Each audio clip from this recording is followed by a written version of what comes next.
Olá, eu sou Darwin Valente e estou mais uma vez aqui nos estúdios da Rádio Itapetí FM, hoje para apresentar aqueles que foram os principais momentos das entrevistas com os candidatos a vice-prefeito de Mogi das Cruzes realizadas durante a semana que passou.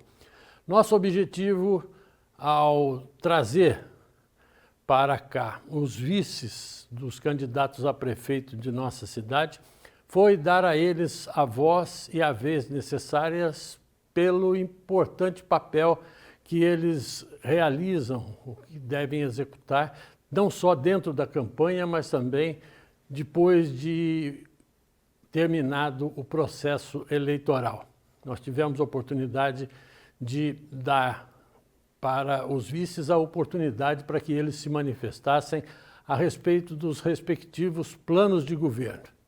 E nós obedecemos aqui a ordem que foi definida para entrevistas dos candidatos a prefeito, que foi aberta com a Sheila Mantovani, do PMN, seguida do Rodrigo Valverde, do PT, do Roberto Rodrigues, que é do PRTB, seguido do Caio Cunha, do Podemos, e da candidata Mara Bertaioli. Aqui no DVCast nós tivemos a oportunidade de entrevistar Jane Gondim, que é do PDT, vice do candidato Rodrigo Valverde, do PT, também o Joel Shen, que é do Podemos, vice do atual prefeito e candidato à reeleição Caio Cunha, e o Theo Cusatz, que é do PSD e é vice da Mara Bertaioli, que pertence ao PL. Nós deveríamos ter ouvido também aqui a Tatiane Taira, que é a vice do Roberto Rodrigues, mas ela declinou do convite que nós fizemos, e a alegação apresentada pelo candidato foi que ela era tímida demais e não gostaria de participar. E nós iríamos ouvir aqui também o Elmo Cruz, que era o candidato a vice da Sheila Mantovani. O tenente Elmo, no entanto, acabou de última hora desistindo da sua candidatura em função de problemas com o registro dela junto à Justiça Eleitoral. E o substituto dele, Valdeir Lucas e Silva, também não pôde comparecer porque ele ainda não estava devidamente registrado junto à Justiça Eleitoral como candidato a vice-prefeito. Então, enquanto se aguardava esse registro, quem falou conosco foi exatamente a candidata a prefeita Sheila Mantovani, que fez questão de comparecer aqui para dar uma explicação sobre o motivo da ausência do seu vice no programa. Vamos ouvir então o que nos disse a candidata Sheila Mantovani, justificando exatamente a ausência do seu candidato a vice, seu novo candidato a vice, Valdeir Lucas e Silva, da entrevista do DVCast. Vamos mostrar o que disse a Sheila a respeito da ausência do vice. O candidato que deveria abrir a série de entrevistas do DVCast, destinada aí a dar vez e voz aos candidatos a vice-prefeito de Mogi das Cruzes, nas eleições deste ano, entrou de surpresa nessa campanha. Até a última quinta-feira, o candidato a vice na chapa da candidata a prefeita bolsonarista Sheila Mantovani, do PMN, era o tenente Elmo José da Cruz, também do PMN, que surpreendeu a todos ao renunciar à disputa já na reta final de chegada da eleição. E foi então que entrou em cena um candidato pouco conhecido nos meios políticos de Mogi das Cruzes, de nome Valdeir Lucas da Silva, morador do distrito de Jundiapeba. E era ele quem deveria estar conosco aqui hoje, mas devido a problemas de ordem de registro, de candidatura e do processo eleitoral em si, ele infelizmente não pôde estar conosco. Eu quero agradecer muito aqui a presença aqui conosco da candidata Sheila Mantovani, que veio aqui especialmente para dar uma satisfação para os internautas do DVCast e dizer exatamente por que o Valdeir não pôde estar presente aqui hoje e como foi também essa saída inesperada do seu antigo vice, que a última vez que nós conversamos com ela aqui no nosso DVCast foi na série de entrevistas com candidatos a prefeito, e estava tudo certo que o tenente Elmo José da Cruz seria o seu vice. Sheila, muito obrigado por você se dispor a vir aqui dar essas explicações necessárias, tanto para os seus eleitores como para os ouvintes e espectadores aqui do nosso DVCast. Um prazer ter você conosco aqui. E para quem não sabe, este é o Valdeir Lucas da Silva, que é o novo vice da Sheila. Isso, Darwin, bom dia. Eu que agradeço a oportunidade de poder vir fazer, né, os esclarecimentos necessários. Bom dia a todos que estão aí nos assistindo. E realmente era para o Valdeir Lucas estar aqui, mas por problemas ali da documentação dele ainda, de não estar ainda tudo em ordem, o nosso jurídico pediu para que ele não viesse, né? Porque ele não podia dar entrevista como vice sem estar regularmente inscrito na Justiça Eleitoral. Isso, exatamente. Certo? E aí esse processo ele é demorado mesmo, né? Porque abre-se mesmo, né, um processo ali no cartório eleitoral e tudo mais. Então ele não pôde vir. E em relação à renúncia do Elmo, a gente estava verificando ali as leis eleitorais, e aí o que acontece? Em abril você tem aquele prazo de 6 meses ali para domicílio eleitoral, para estar registrado num partido e tudo mais. O Elmo, ele estava com o título, a esposa dele estava com um título aqui em Mogi e ele estava com um título em Biritiba. E aí quando ele fez Biritiba Mirim, isso. E aí quando ele fez a transferência do título para cá, a gente perdeu esse prazo de 6 meses. Era para ter sido feito até o dia 6 de abril, acabou fazendo, acho que dia 18, 10, uma coisa assim. Então, já, né, passou do prazo. Quando a gente ficou sabendo disso, aí a orientação do jurídico foi para que ele renunciasse, porque se a candidatura dele fosse indeferida, a minha também seria, né, porque somos ali a mesma chapa. Aí nós optamos por ele renunciar para trazer, né, um outro vice para a gente. E aí a gente estava vendo toda essa documentação eleitoral, ela é toda habilitada nesse processo de campanha. Então, às vezes, no meio a gente está lá indeferido, acontece alguma coisa, às vezes o candidato nem fica sabendo, né? A gente foi acompanhando ali todos os trâmites, porque estamos ainda realmente aprendendo a fazer algumas coisas, porque o nosso grupo não é 100% político, né? Você sabe, nós somos, assim, iniciantes, não, e é muita coisa, sabe, Darwin? A burocracia é muito grande. Os grandes partidos, eles têm até um departamento específico só para cuidar desse tipo de coisa, que é realmente muito complicado. Muito complicado. E eu acho assim, né, eu acho que é uma coisa que as pessoas realmente precisam rever, os legisladores, né, precisam rever, porque aí, a partir do 6 de agosto, a gente já poderia começar na campanha sem ter problema de impugnação. Porque, às vezes, um candidato ele é impugnado por causa de uma foto. E é ruim isso, né? Só para a gente esclarecer bem aqui a questão do Elmo.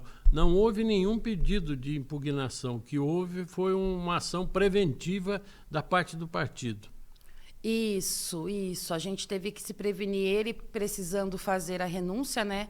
Para que a nossa candidatura continuasse. Nós já somos poucos, né?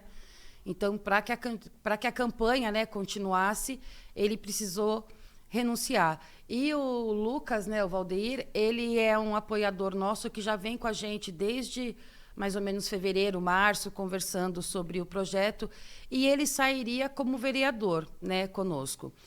Aí, quando foi na época ali da convenção que a gente estava conversando, ele estava com alguns problemas familiares, ele falou, olha, Sheila, como a campanha para vereador tem que ficar porta a porta ali, para mim, nesse começo, vai ficar complicado.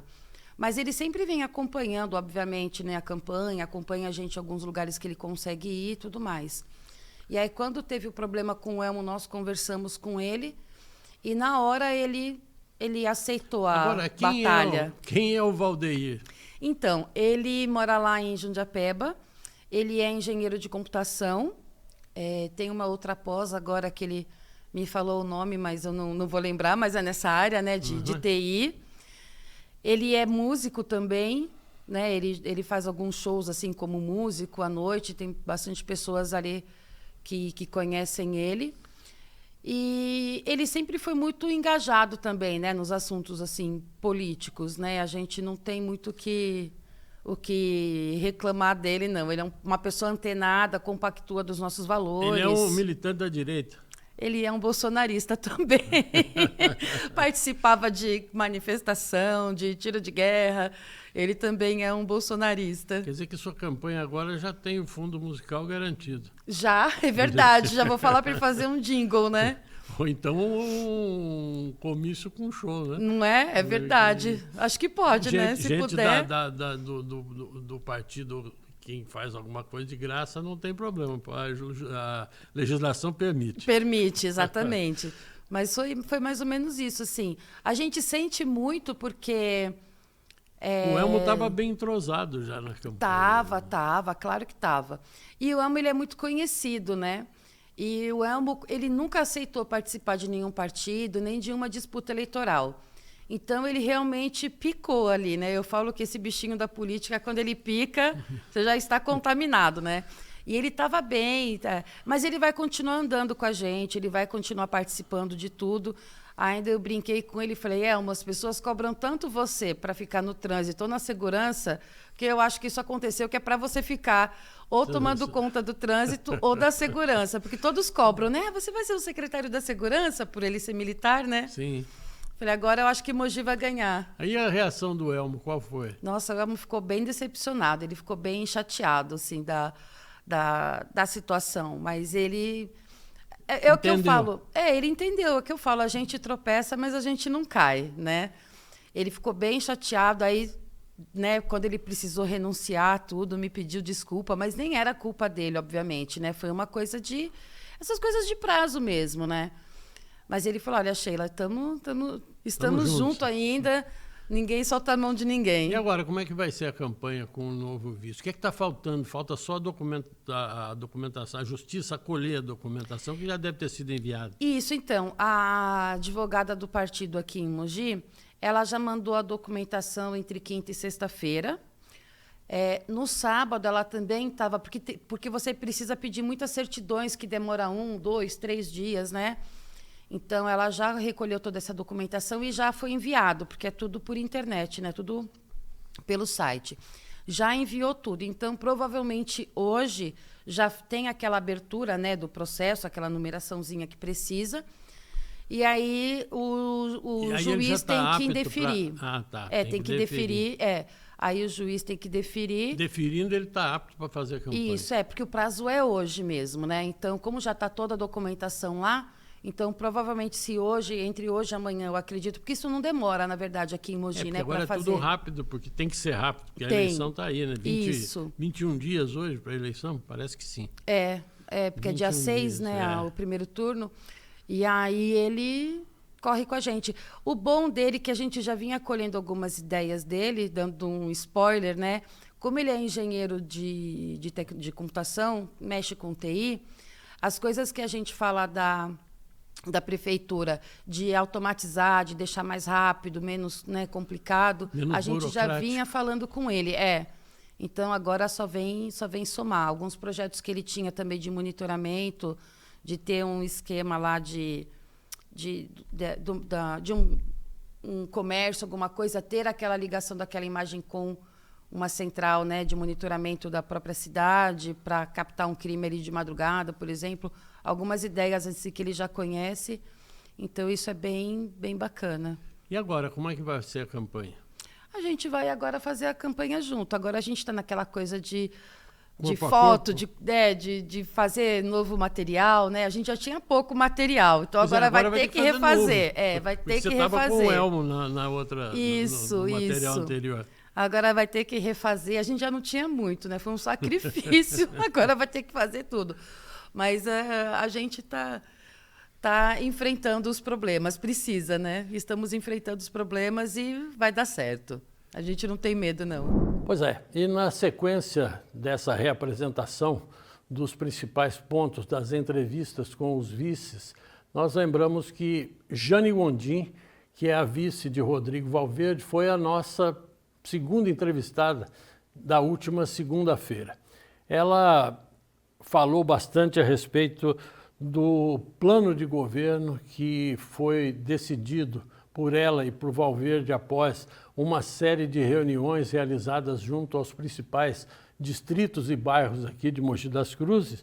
E ela falou também da experiência que tem e como deverá ser a participação dela dentro do governo. Ela disse que quer ser uma vice atuante e que pretende participar ativamente da administração, caso, evidentemente, ela e Valverde sejam eleitos. Vamos acompanhar os principais momentos da entrevista de Jane Gondim.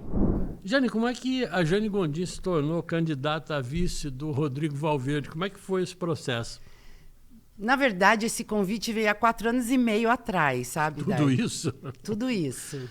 Na eleição passada, a gente já tinha conversado sobre isso e, na época, eu declinei. Aí, desde o ano passado, estamos conversando novamente sobre esse processo. E aí eu acho assim, sabe, Darwin? A vida, ela vai levando para uns rumos. Eu, a vida inteira, trabalhei com parte administrativa, sou formada em engenheira civil, como você já falou, e eu sou uma pessoa que gosta da administração pública. E aí eu pensei... Mas gosta da política também. Também. Não tem como fugir. A política é uma coisa apaixonante. A política séria, onde você cuida das pessoas e se preocupa com o próximo, é uma coisa muito séria. E eu vi no Valverde uma ideologia e um plano de governo muito parecido com os meus pensamentos. Eu acho que a junção foi pelos objetivos. Quais foram as características do candidato que levaram a senhora a aceitar esse desafio? Eu falo, quanto mais eu ando com o Valverde, eu falo, gente, você e o Gondim são muito parecidos. É um olhar pelas pessoas mais carentes, aquele olhar por tudo, reparar tudo. Você está andando na rua, às vezes você distrai de alguma coisa, a pessoa enxerga aquele ser humano ali que está precisando de alguma coisa, escuta, tem o dom de escutar, o dom de querer fazer a diferença na vida das pessoas. Jane, como tem sido a campanha até agora? A senhora tem acompanhado o Valverde nas incursões dele aí pela periferia de Mogi? Sim, temos andado juntos. Todos os dias tem uma caminhada num bairro. Acontece, às vezes, de você ter alguma outra coisa paralela que você não consegue, mas a maioria das vezes eu tenho andado e tem sido muito gratificante. Onde a gente anda, o apoio, o carinho recebido, tem sido uma coisa impressionante, Darwin. Como é que, o que é que mudou para a senhora na visão que a senhora tinha da cidade e passou a ter, conhecendo agora mais de perto? Porque, como candidato, a forma de olhar a cidade, ela naturalmente muda, tá certo? E o que é que a forma de olhar a cidade muda... Mas, para mim, não tem novidade nenhuma. Eu sempre conheci todos os bairros. Eu sempre trabalhei em campanha em Mogi das Cruzes. Então, Gondim prefeito, Gondim deputado estadual, ele rodava o estado, Mogi era meu. Mogi sempre foi um carinho que eu tive e eu conheço os problemas de Mogi, não é de agora. A gente tem visto alguma coisa que agravou muito, mas não está sendo novidade para mim. Para mim está sendo... O que é que agravou muito? Saúde, a gente está vendo por aqui exemplo. algumas fotos da gente nos bairros. Do Rodrigo e da Jane em campanha aí. Agravou muito a saúde, problema da segurança. Se o Rodrigo for eleito, de que maneira a senhora pretende participar do governo? Total, total. Eu até brinco, você está muito folgado. Ele fala, isso é por tua conta. Aí eu falo, isso é por sua. Não, a gente tem uma sintonia muito boa. A gente discute as políticas. A gente sabe que tem que ser uma parceria, Darwin. Não dá para... Tem algumas coisas que eu vou assumir, não como secretaria, nada, mas de estar cuidando, de estar olhando de perto, e outras ele vai assumir. Por exemplo? Assistência social, educação, eu quero estar muito próxima. Eu tenho muito carinho pela educação. Eu quero estar muito próxima dessas secretarias. Agora, qual vai ser o perfil da vice? Vai ser aquela discreta ou participativa, com o gabinete do lado do prefeito? Como é que vai ser? Não sei aonde vai ser o gabinete, mas com certeza participativa, que é o meu perfil, né, Darby? Eu não sei ficar quieta. Eu não sei ser uma coadjuvante. Porque eu estou perguntando tudo isso, a senhora sabe por quê, né? Porque nós tivemos exemplos aqui de vice que foi participativa e que acabou rompendo com o companheiro de chapa dela no passado. Mas aí depende de quem está na gestão, né? Se a pessoa que está na gestão tomar rumos que não for diferente do que foi acordado atrás, aí é difícil. Mas eu não acredito. A nossa parceria é uma parceria muito sólida, muito conversada, e com certeza vai ser uma parceria para o final e talvez para os próximos 4 anos. O Valverde foi um dos candidatos que realmente fez um um plano de governo bem participativo. Ele foi para os distritos da cidade, ouvir as pessoas dos bairros próximos. E eu estava junto. Eu ia perguntar se a senhora participou. Em todos. Como é que foi? Todos. Fizemos 12 reuniões em todos os distritos. Começamos no centro, aí fomos Taiaçupeba, Biritibuçu, rodamos todos. Cada lugar tem a sua peculiaridade, as suas diferenças, mas assim, saúde... As suas dificuldades, né? As suas seus dificuldades. dramas. Saúde e educação é unânime. Desculpa, saúde e segurança é unânime em todos os distritos. O problema de transporte público foi dito em vários. Tem locais, Darwin, que, gente, as pessoas querem tão pouco. Chamou muita atenção, às vezes até emociona, sabe, quando a gente está nesses locais? Eu vou te dar só um exemplo. Taiaçupeba está tão bonitinho, o comércio tão... Os comerciantes, eles capricham na loja, mas a cidade é muito parada. O distrito é muito quietinho. Aí eles falaram assim, sabe o que a gente tem vontade?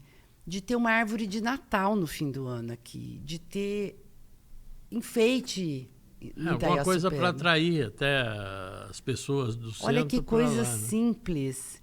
É o que eu falo, a gente quer descentralizar tudo. A nossa vontade é descentralizar a saúde, a segurança, levar tudo para os distritos, para os bairros, não concentrar só no centro. Olha, Jane, você falou num ponto importante aí, que é a questão do transporte público.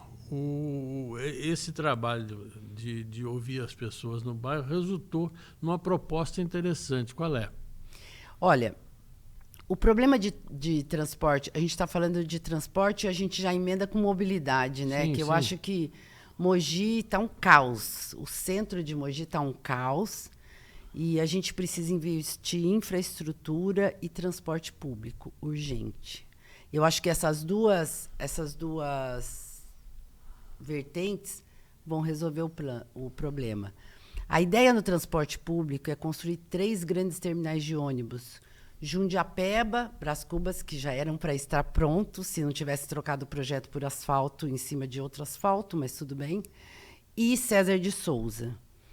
Esses 3 terminais, eles vão ter uma linha direta, expressa, leste-oeste, que a gente fala, que sai de Jundiapeba, vai até César e vice-versa. Esse corredor, ele só vai sair, o ônibus expresso vai parar só nas estações principais. Sai de Jundiapeba, para em Brás Cubas, para na Estação Central, Estudantes e César de Souza. Uma viagem que hoje a pessoa leva 1h e 20 minutos. Até porque tem baldeação, né? Vai levar meia hora, 20 minutos. Meia hora. Hoje dura quanto tempo, candidato? 1h e 20, mais ou menos. Tudo isso, né? Dependendo do horário de pico, né? Sim. Chega a durar isso. Então porque tem o complicador da baldeação e tem o complicador do trânsito, que é outra tragédia mogiana. Exatamente.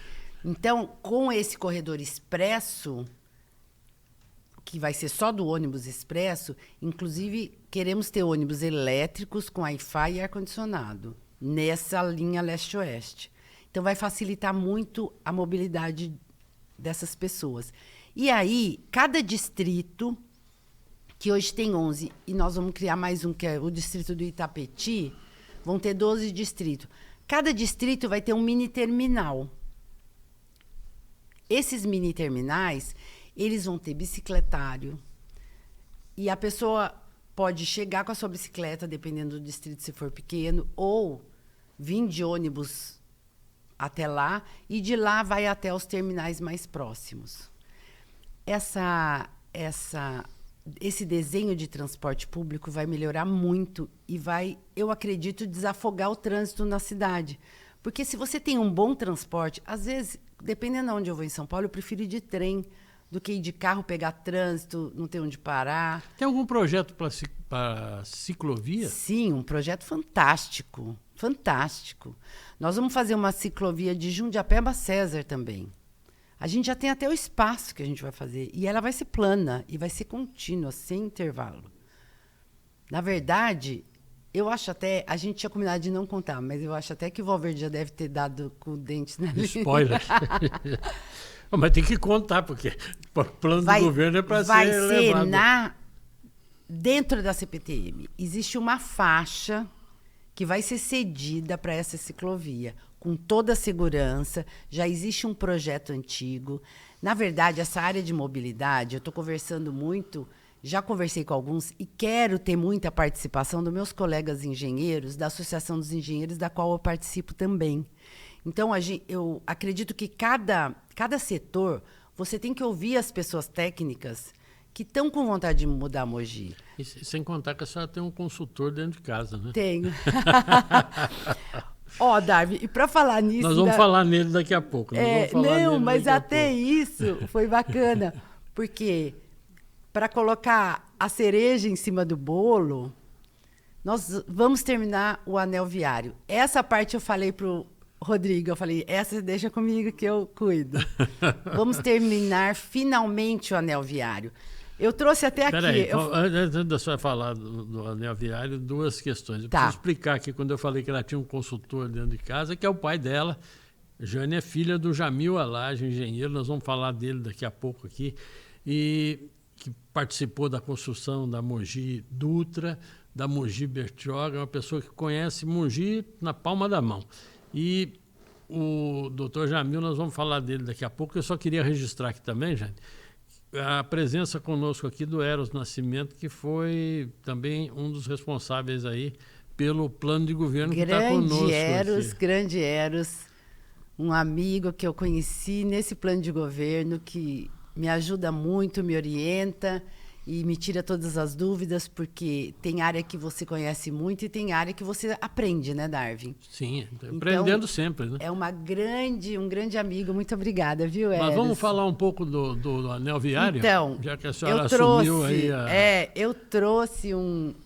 É porque isso aqui é uma relíquia que eu falei, eu preciso levar. Olha isso, Darwin, olha a data, 1990. Isso aqui é feito à mão, hein? Isso aqui é letra do meu pai. Esse projeto já está desde 1990.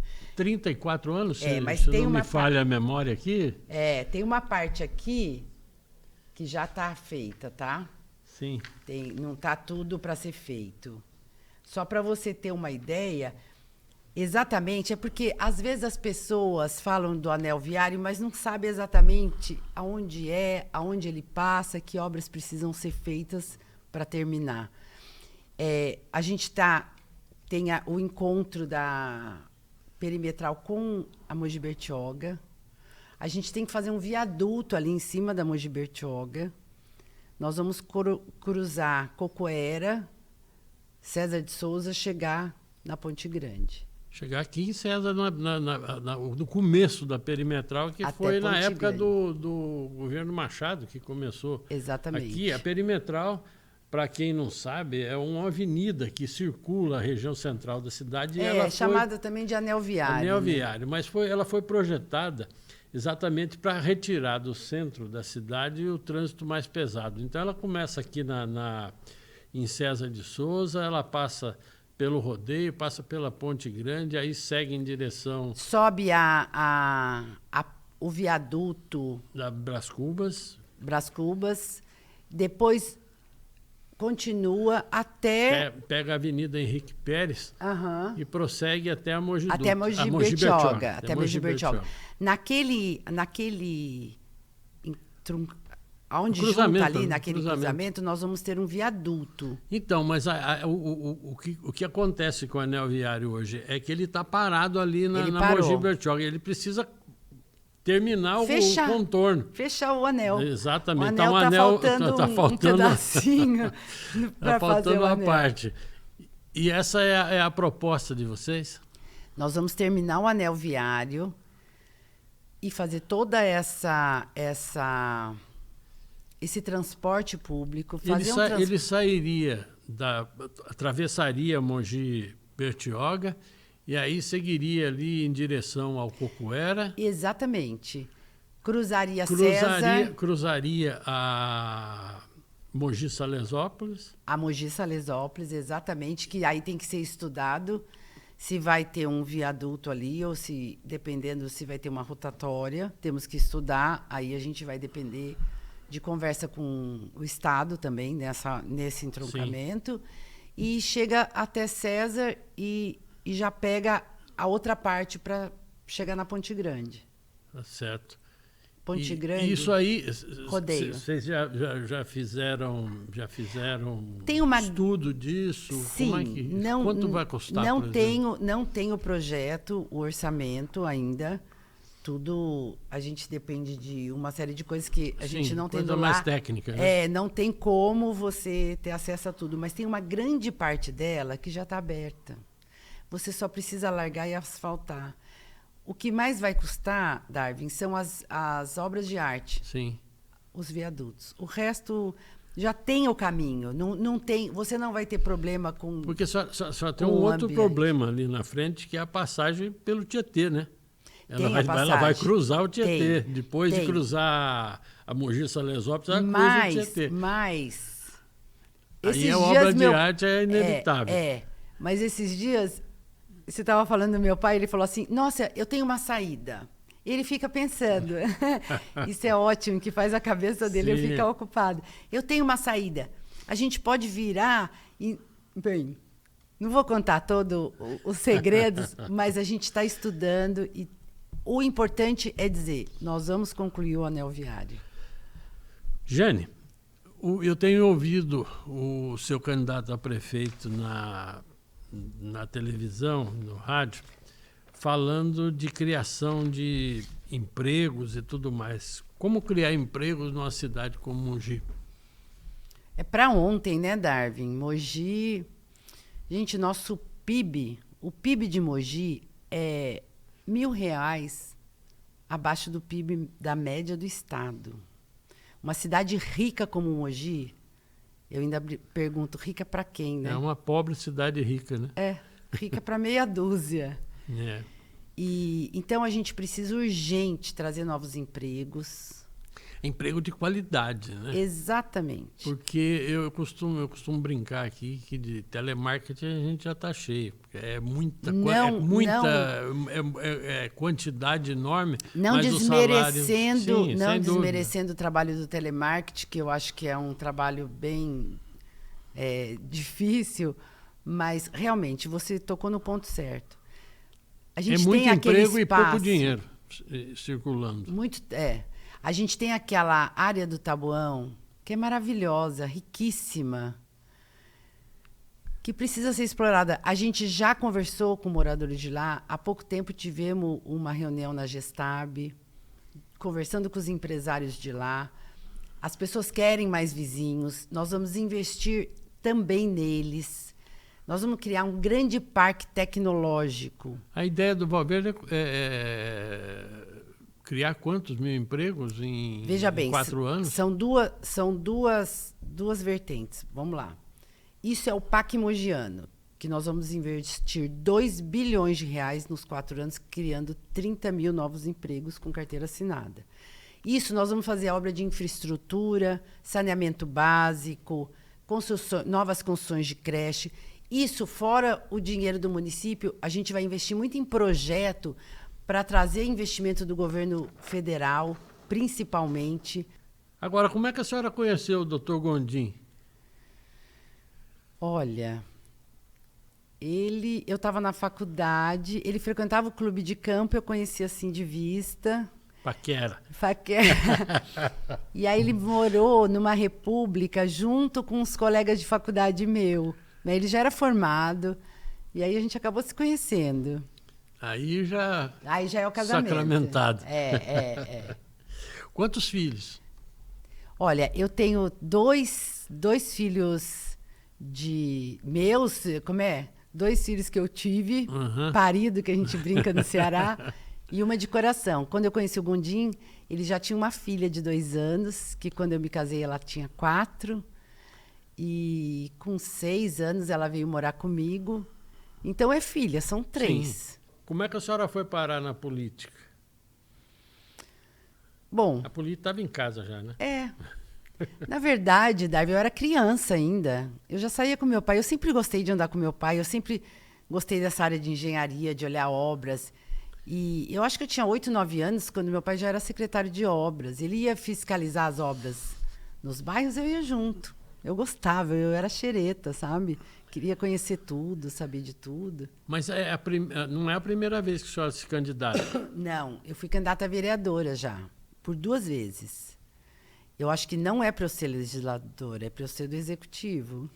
Certo. Porque a primeira vez que eu fui candidata a vereadora, eu fiz 2.000 votos, 1990 e tantos, e o meu partido só elegeu 1, e teve um candidato que me passou por 15 votos.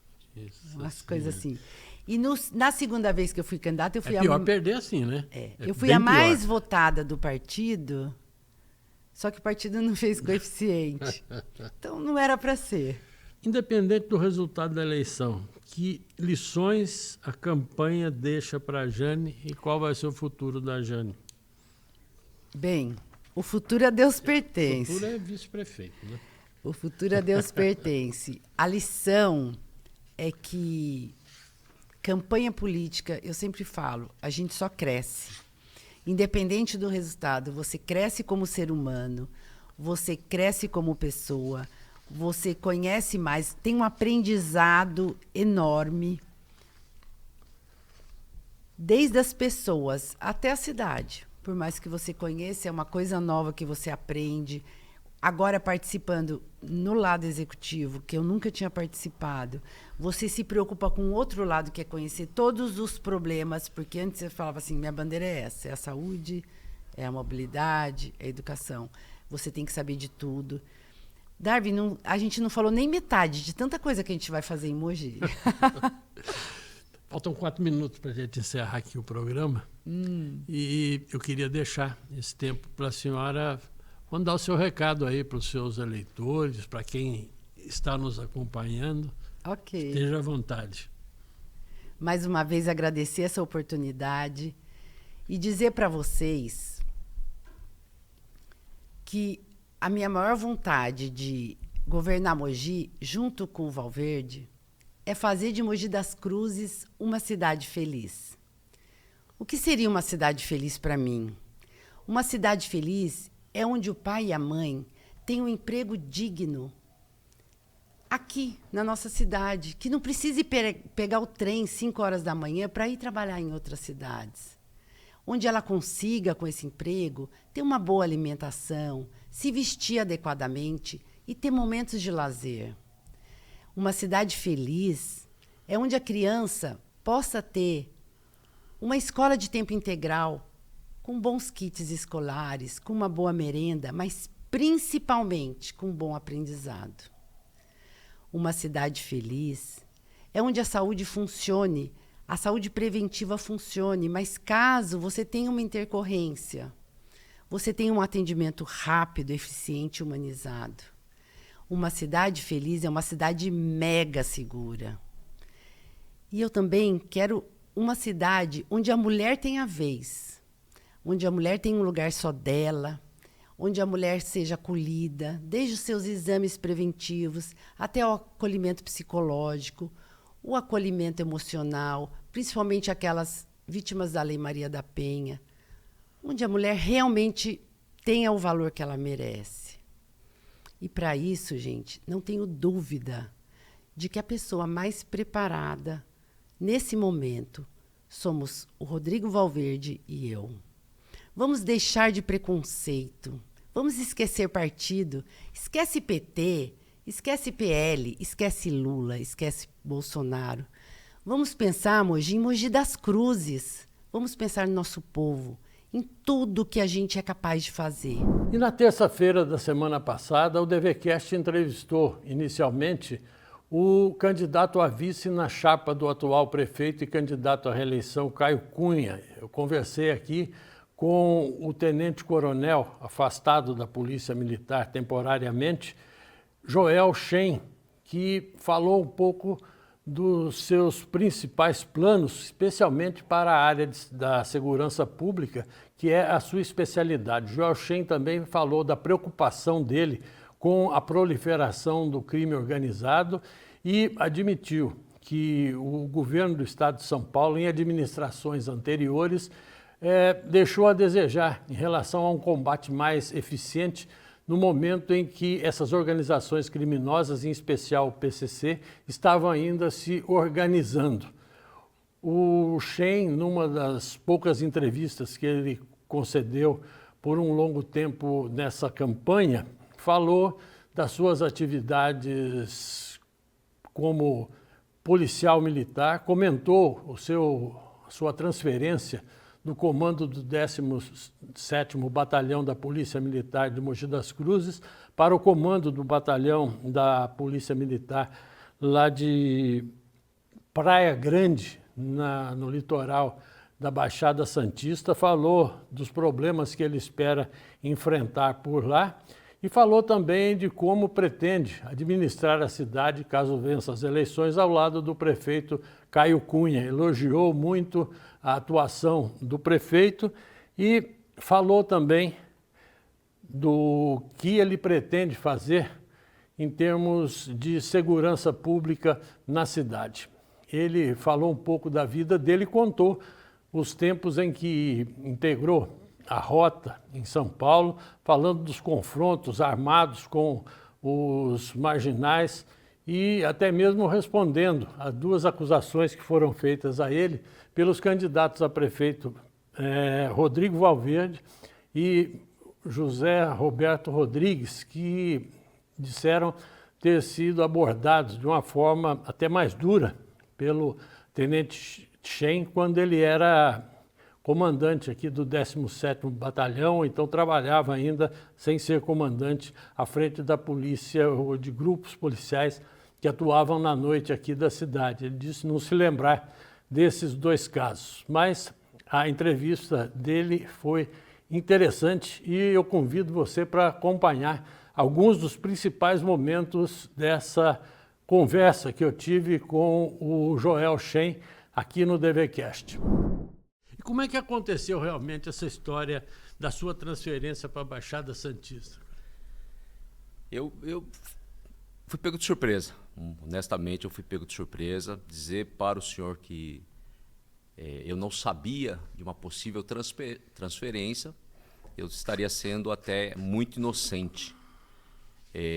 A transferência deu-se numa publicação no Diário Oficial, onde houve sim diversas transferências de outros oficiais e, para minha surpresa, minha transferência para o litoral sul de São Paulo. Então, considero ali uma condição muito interessante essa minha transferência. Quando o senhor diz interessante, o que o senhor quer dizer com isso? É muito forte, né? Eu sou militar da ativa ainda, eu estou concorrendo à eleição, estou desincompatibilizado. Então, deixa para todos os internautas, todos que estão nos acompanhando, fazer essa interpretação. O senhor foi pego de surpresa, acabou de dizer aqui. Quem teria articulado sua saída de Mogi? É muito difícil até apontar, mas o fato que a transferência por conveniência do serviço, eu sou servidor policial militar do estado de São Paulo, eu poderia estar sendo classificado ou direcionado para qualquer local do estado de São Paulo. Então, entender o comando da Polícia Militar que eu deveria servir no município de São Vicente e para lá eu fui designado. Só para entender melhor essa questão, o senhor era comandante do 17º Batalhão aqui de Mogi. O senhor sai para comandar lá também ou lá vai ser oficial. Eu estou designado para comandar o 39º Batalhão do Interior, que é São Vicente. E a Baixada Santista hoje não está lá um mar de rosas, né? São Vicente, Guarujá, Santos, até em virtude da complexidade territorial, existem muitos morros, né? Beira-mar também. Beira-mar. Há sim ali uma invasão do crime organizado. O conflito ali é inevitável, de certa forma. O policiamento ele tem que ser muito mais incisivo na realização do policiamento ostensivo. E nós temos acompanhado as televisões, os noticiários, de quão complexo é o policiamento realizado no Litoral Sul. O senhor já estava licenciado do cargo. Quem teria interesse nessa sua transferência? Por que essa transferência? De que forma isso poderia influenciar, por exemplo, na sua campanha?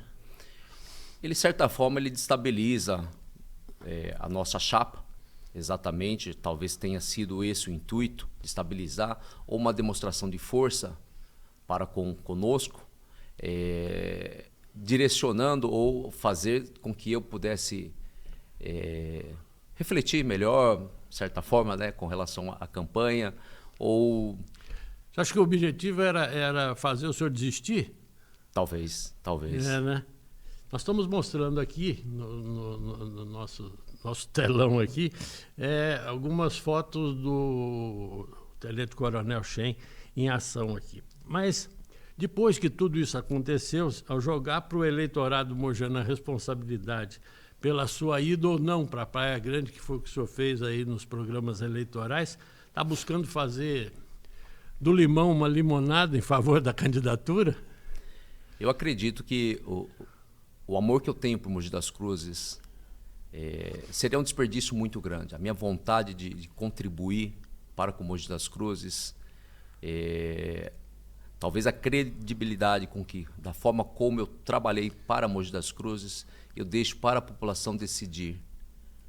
Então, o fato de sendo eleito, eu permanecerei cuidando de Mogi das Cruzes, zelando por Mogi das Cruzes, acompanhando o prefeito Caio na gestão de Mogi das Cruzes, e por isso eu entreguei para Mogi das Cruzes, para o cidadão mogiano, decidir a minha ida ou não para São Vicente. 2 candidatos a prefeito aqui de Mogi que passaram por aqui, Rodrigo Valverde, do PT, e o José Roberto Rodrigues, do PRTB, reclamaram de abordagens feitas pelo senhor e a sua equipe. Disseram que o senhor foi duro demais, até violento, em relação a eles. O senhor se lembra dessas abordagens? Não me lembro. Isso deve fazer tempo já, né? As nossas abordagens elas são pautadas por procedimentos operacionais. Nós treinamos diariamente essas abordagens. Na escola de formação, os policiais militares eles são treinados conforme um procedimento operacional. Então, não há uma abordagem diferente da outra. Assim, o resultado, a forma como o policial é tratado. Em havendo uma necessidade um pouco mais de energia, seja na altura da voz, na ordem demanada pelo policial, tem que ser feito essa ordem. Mas, de uma forma violenta, eu desconheço. E, Darwin, pode ter certeza. Pode completar. Pode ter certeza. Se ela foi mais enérgica, porque ela não obedeceu exatamente a abordagem da qual consideramos padrão. Vamos falar de tema de campanha aqui. Pois não. Advindo de uma organização policial, quais são os seus planos para a área da segurança pública aqui de Mogi, caso, evidentemente, o senhor e o Caio vençam as eleições? Darwin, para minha surpresa, eu digo que como é que eu conheci o Caio, o prefeito Caio? Eu, como comandante do 17º Batalhão, por inúmeras vezes eu estive no seu gabinete a pedido de uma integração para realizações de operações, aproximação com a Guarda Municipal, operações com a mobilidade, assistência social. E a minha grande surpresa, então, cria-se ali uma grande empatia ao prefeito, porque em momento algum ele hesitou em me atender e nunca me questionou acerca do porquê dessas operações, acreditando sim no meu lado profissional, nas realizações que eu deveria fazer por Mogi das Cruzes. E a minha grande surpresa é que todas as realizações ali foram cumpridas imediatas. O prefeito Caio investiu mais de 46 milhões em segurança pública. Nenhuma cidade aqui do Alto Tietê ou da Grande São Paulo investiu tanto como o prefeito Caio. Quer dizer, o senhor já vinha indiretamente, pode-se dizer, participando aí do direcionamento das ações da prefeitura na área da segurança. Exatamente. O prefeito Caio ele fez a lição de casa e muito mais. A gente fala que o Estado tem o dever, o município a responsabilidade, e o prefeito Caio fez mais que a lição de casa. O que o senhor destacaria nesse trabalho? Esse investimento é muito importante. Ele foi realizado, o Estado deixou a desejar com relação a contratações de pessoas. Hoje nós temos concursos públicos e a gente não consegue formar policiais militares. O prefeito Caio fez um grande investimento numa reestruturação da Guarda Municipal, novas contratações, mais de 40% do efetivo. Ele construiu o Centro de Operações Integrada, onde hoje trabalha Polícia Militar, Guarda Municipal, SAMU, Defesa Civil, todos integrados num centro de operações. Mogi das Cruzes é uma cidade hoje monitorada, não se entra ou sai um veículo de Mogi das Cruzes sem que tome conhecimento, um veículo criminal, um veículo que seja produto de ilícito, furto, roubo e que seja cadastrado. Isso já deu resultado prático, cara? Sem dúvida. Nós temos um caso muito interessante. O próprio apresentador da Atena fazia uma apresentação ao vivo na TV Bandeirantes. Sem cadeira. Sem cadeira. Sem cadeira. E ele fazia uma apresentação ao vivo e juntamente com um helicóptero e viu um veículo suspeito. É um veículo que transitava muito rapidamente. Esse helicóptero fez o acompanhamento, a filmagem, pegou a placa focou a placa desse veículo e nas pesquisas que rapidamente ele obteve, constatou ali até uma certa irregularidade, porque havia um segundo veículo em outro município. Estava clonado. Esse veículo era o primeiro carro clonado, conhecido, um carro elétrico clonado. Carro elétrico? Carro elétrico. E 2 dias depois, esse veículo, ele vem do Rio de Janeiro, vem até Mogi das Cruzes, ele entra por Jundiapeba, passa pelos nossos projetos, pelas nossas câmeras, e ele é surpreendido pela abordagem policial. Detido 3 pessoas, um casal, exatamente, mais uma senhora que estavam muito provavelmente escondendo esse veículo. Então, caso que dizemos que toda semana nós temos uma ocorrência muito interessante com a participação, com esse equipamento entregue pelo prefeito. Dentro dessa linha, candidato, como fazer para reduzir, por exemplo, a criminalidade na área central da cidade, onde os comerciantes sempre estão reclamando aí de invasões às lojas durante o período noturno, especialmente durante o período noturno, pequenos furtos durante o dia. Como resolver isso? Presença policial, sensação de segurança. Nós fizemos várias ações integradas. Hoje, dizemos que as polícias elas devem trabalhar de uma forma integrada. O que ocorre hoje, a migração de muitas pessoas vulneráveis que participam e cometem os pequenos delitos, eles normalmente são oriundos de outras cidades. As operações que são feitas na Cracolândia, na região central de São Paulo, acabam influenciando. Empurra esse pessoal para cá? Acaba empurrando, com toda certeza. A população mogiana é uma população acolhedora, uma cidade rica. Nós temos associações, entidades que fazem entregas de alimentos, sopões, cobertores a essa população vulnerável. Isso acaba atraindo essa população. E são populações que muitas vezes são criminosos, ainda que vulneráveis, são criminosos, cometem os seus pequenos delitos e isso impacta sim na região central. Então nós temos, principalmente na região central, essa centralização dessas pessoas vulneráveis. E tem o problema da estação ferroviária também. E isso acaba desembocando tudo na região central. Não que todos ali vulneráveis sejam criminosos, mas uma grande parcela. Uma das operações que nós realizamos, 30% das pessoas consultadas ali tinha problema criminal. Não. Esse policiamento por câmeras tem se tornado aí a grande vedete dos prefeitos. Sim. Cada um quer ultrapassar o outro em termos de eu tenho mais câmeras, tal, vou fazer isso. Esse tipo de policiamento hoje é indispensável e de que forma o senhor conduziria essa ajuda pelas câmeras para o policiamento aqui da cidade, caso o senhor venha a ser eleito? A intenção é nós transformarmos Mogi das Cruzes uma cidade inteligente. As câmeras, a tecnologia, ela veio para ficar. Hoje, todos os candidatos conhecem a proposta já do prefeito Caio, conhecem o COI e complementam simplesmente dizendo que vão trazer mais câmeras. E essa é uma realidade que todos, sem dúvida, é assertivo essa ideia. Então, hoje, o que nós temos? Câmeras, algumas com o reconhecimento facial, né, que isso já possibilita. Mogi das Cruzes nós já temos algumas câmeras. É um sistema caro, mas é muito efetivo. O aumento de câmeras em Mogi das Cruzes ela é uma realidade e ela deve ocorrer. Teve aqui, esses dias, o comandante da Polícia Rodoviária. Tenente Bellarmino. Isso, Perfeito. Tenente Bellarmino. E eu perguntava para ele, Tenente, a gente está vendo aí os pedágios sendo substituídos por esse sistema de free flow, que é o sistema eletrônico. A gente não vê mais policial nas estradas porque tem os radares e tudo mais. A máquina está substituindo o homem? O senhor acha que esse é o rumo? Davi, é o complemento. Né? O complemento. Não dá para substituir o humano. Substituir não, mas complementar sim. Complementar as ações de polícia, as questões de usar a tecnologia como os olhos do policial.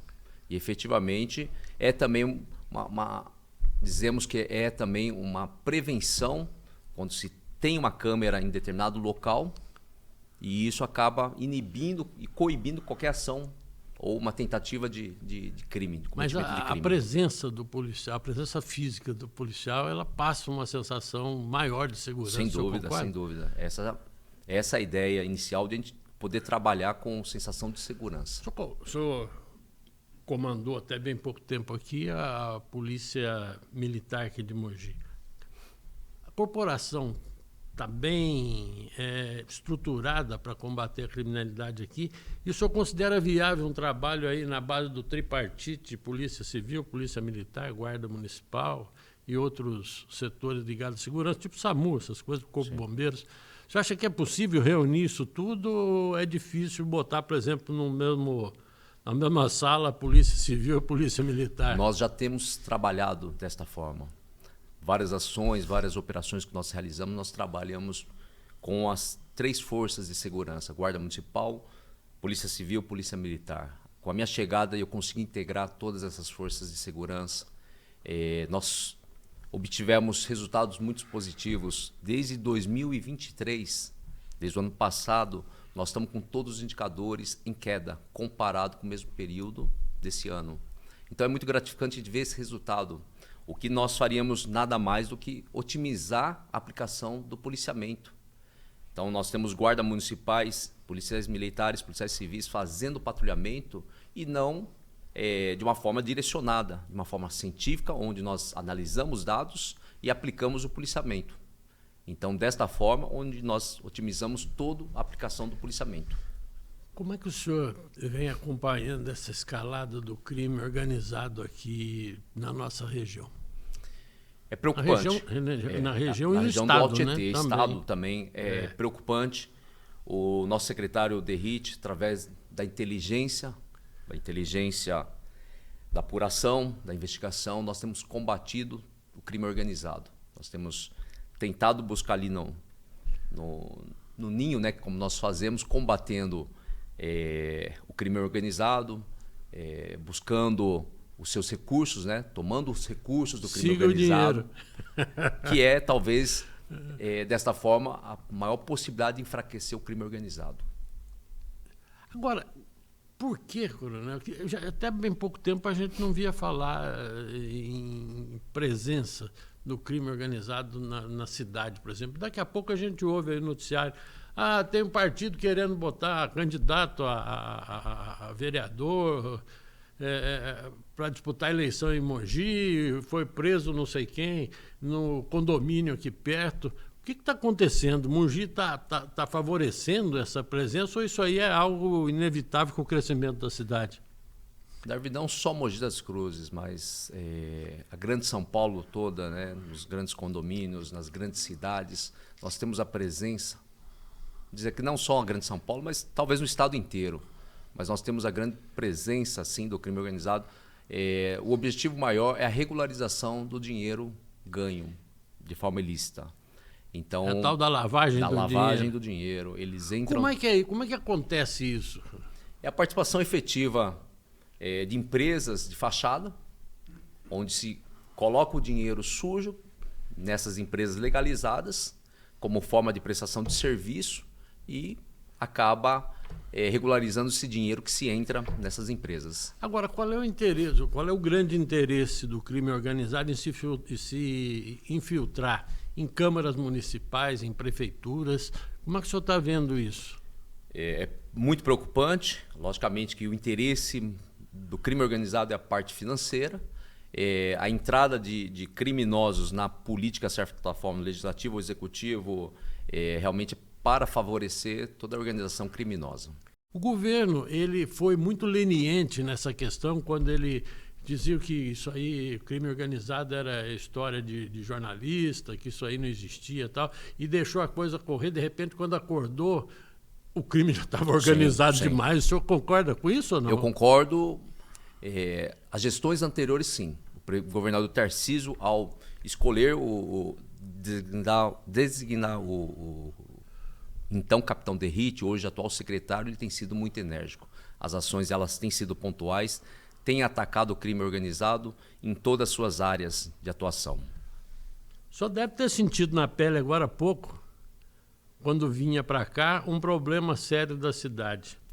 Voltando aqui aos nossos problemas. O que fazer para, se não resolver, pelo menos minimizar os problemas de trânsito aqui?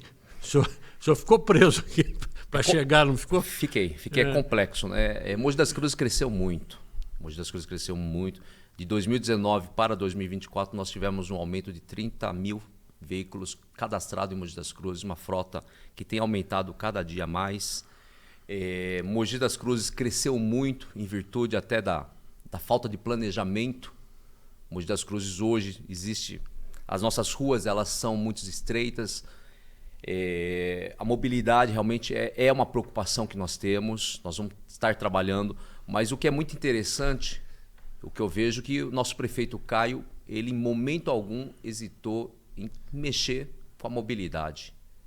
Hoje ele tem feito o trabalho do Corredor Nordeste, que já iniciou as suas obras. O Corredor Nordeste é esse aqui de César. Isso. São as obras do chamado Viva Mogi. Viva Mogi. Uhum. Além disso, ele tem, e já começou também a retirada de algumas rotatórias, para dar fluidez ao trânsito.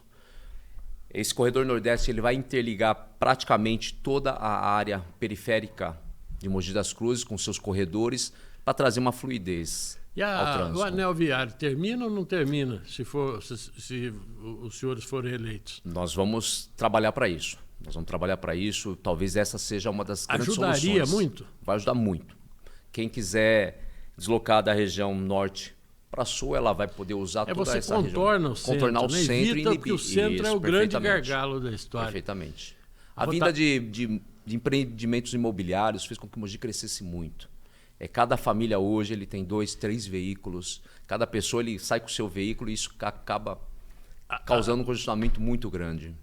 O setor imobiliário se desenvolveu, as ruas são as mesmas. São as mesmas. Hoje ela não foi planejada. Ela não foi planejada para... Até porque pela idade dela é um complicador. O que é importante, eu acho que agora, é se pensar no que fazer daqui para frente, porque o centro eu acho que vai acabar virando um grande ponto das pessoas visitarem a pé, porque Não dá para se imaginar esse volume de carros. Esses dias atrás eu estava com uma estatística aqui, não sei quantos mil carros a mais a cada período aqui em Mogi. Quer dizer, é um negócio extremamente complicado para se administrar isso, o senhor não acha? Eu acredito sim. Eu não me recordo se vai ser amanhã ou quinta-feira.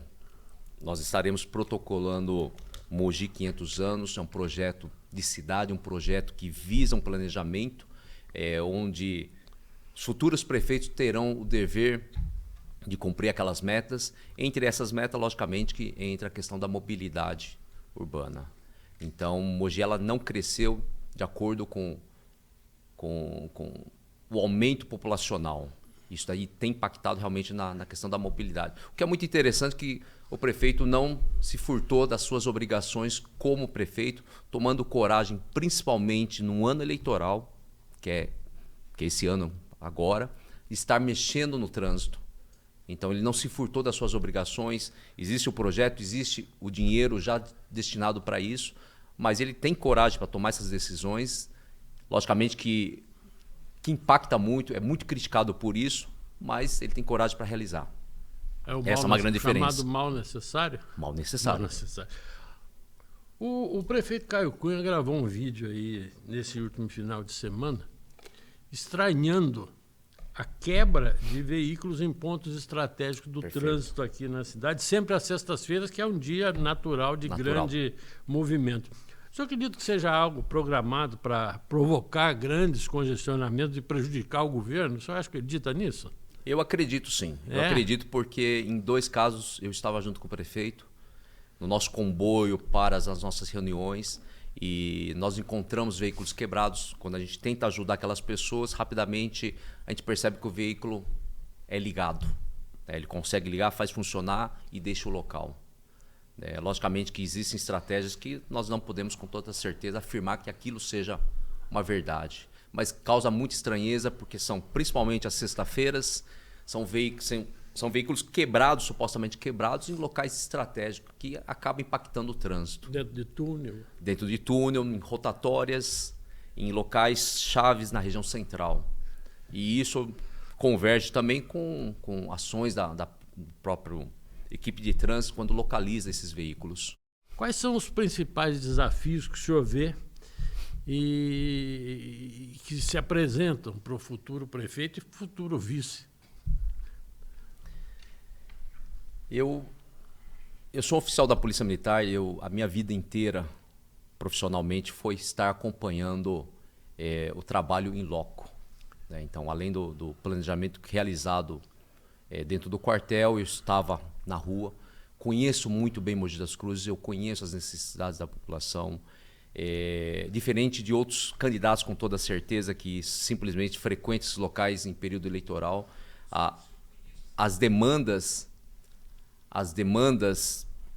daquela população, eu tenho certeza que eu estarei muito presente, acompanhando as necessidades da população. A minha vontade é conseguir levar todo o secretariado, principalmente para a rua. Qual é que o senhor pretende ser? Que tipo de vice? Aquele vice que não incomoda o prefeito ou o vice que está atuando ali no dia a dia?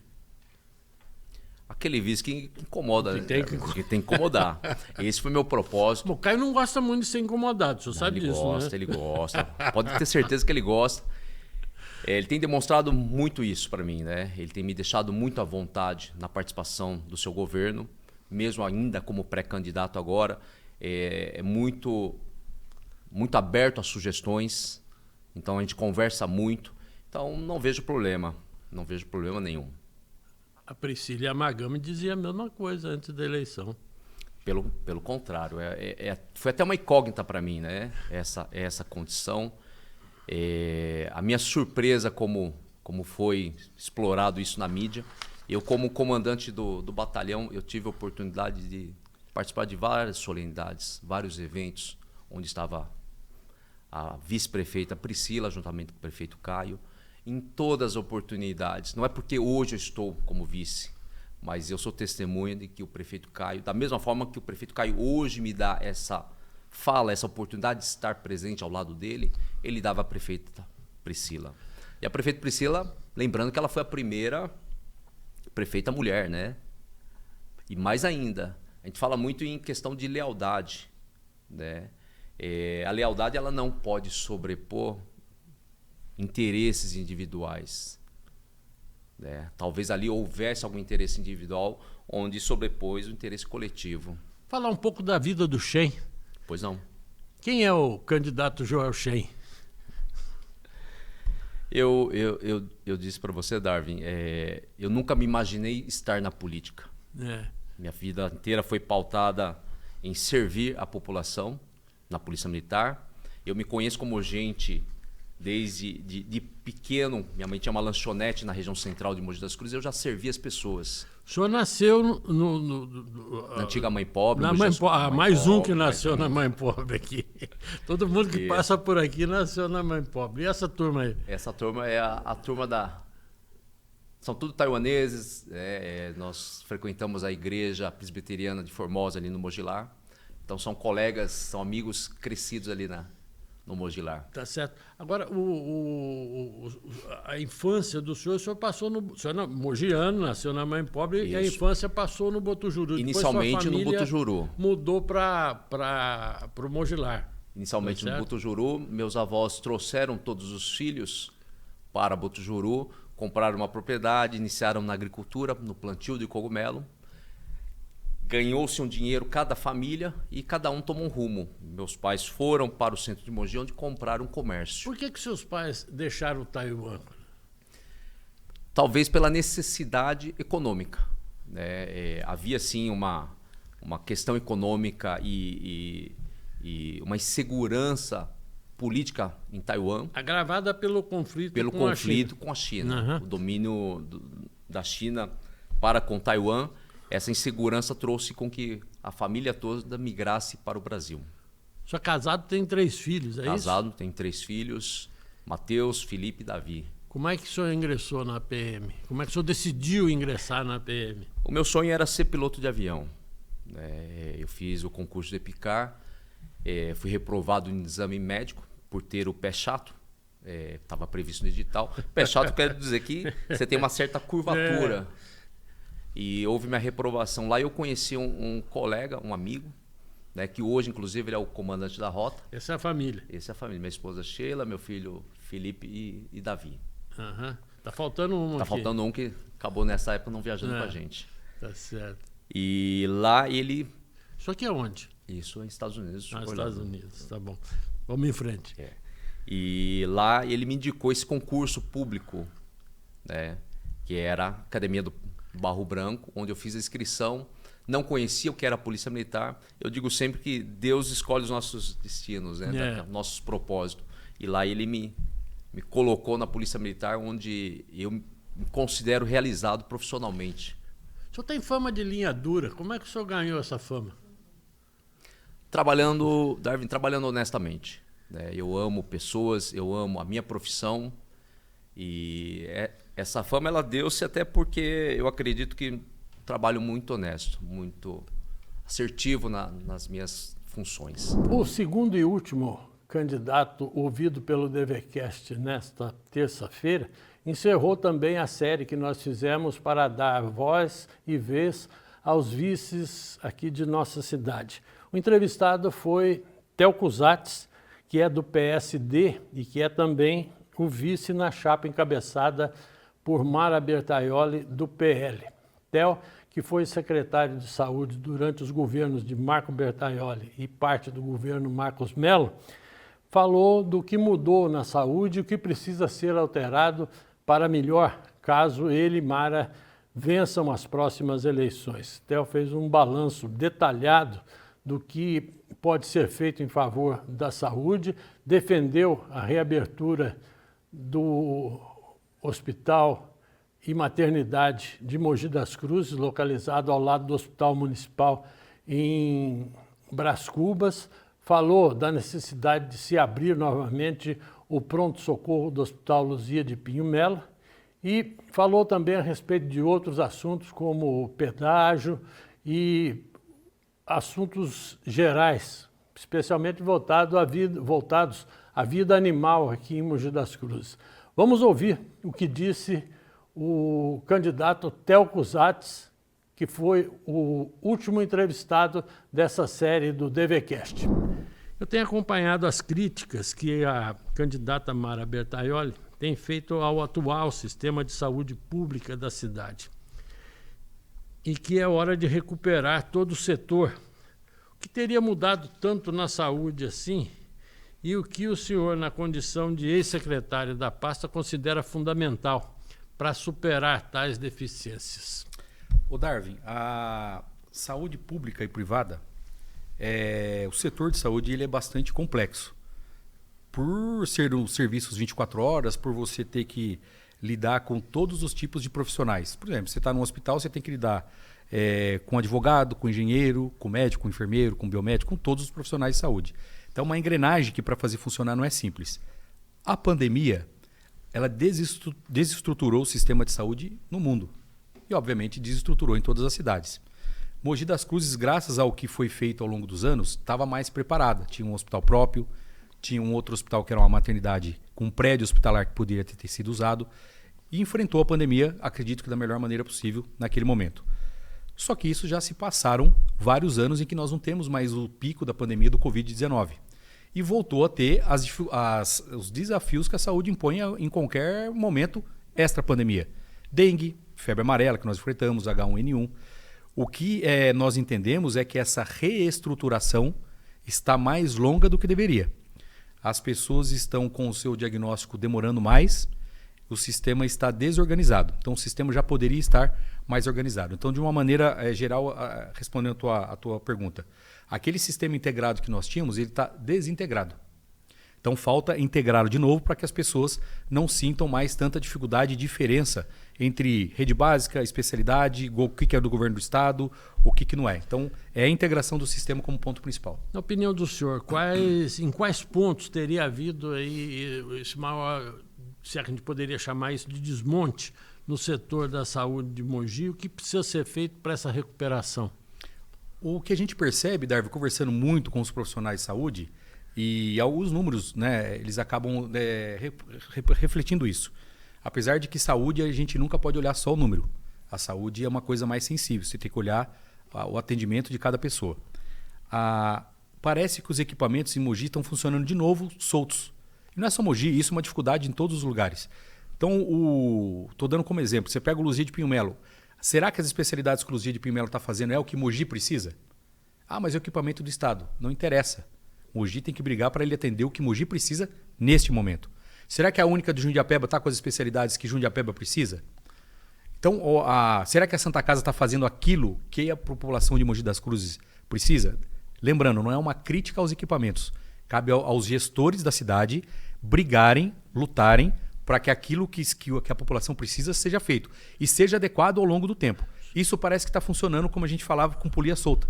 Então a gente não vê uma integração, uma revisão do que a população precisa e a gente começa a ver demanda parada para tudo quanto é lado. O senhor sempre foi um defensor da integração dos setores da saúde pública, unindo aí as redes municipal, estadual e federal. O senhor acredita que isso ainda é possível, necessário nos dias de hoje? Não há outro caminho. Na iniciativa pública ou privada, saúde só funciona integrada, Darwin. Não dá para você... Isso eu falo do ponto de vista de custo e falo do ponto de vista de melhoria para as pessoas. Não tem como uma pessoa ter um exame alterado na mão e ela não saber exatamente onde que ela vai procurar aquele atendimento. Nós temos que ter essa proatividade. E isso só busca através da integração. O que o SIS fazia? Que era o cartão, ele foi apenas o resultado de uma política de gestão. Ele simplesmente compilava todas as informações de todos os mogianos, o que eles usavam, o que eles precisavam. E isso nos dava painéis, Darwin, de conhecer o que Mogi realmente estava direcionando. Precisamos que o hospital agora faça mais cirurgia de vesícula, agora precisa que o hospital faça catarata. Isso fazia com que nós nos antecedêssemos às grandes filas, às grandes demandas. Não era perfeito, mas antecedia. Então há integração, não há outro caminho para você dar uma saúde digna sem uma integração do sistema. Agora, hoje, o que a gente sempre tem ouvido das pessoas que a gente entrevista aqui, das pessoas com quem a gente conversa na rua, é que está havendo dificuldade, por exemplo, para marcação de consultas, filas? Como é que vai se resolver isso?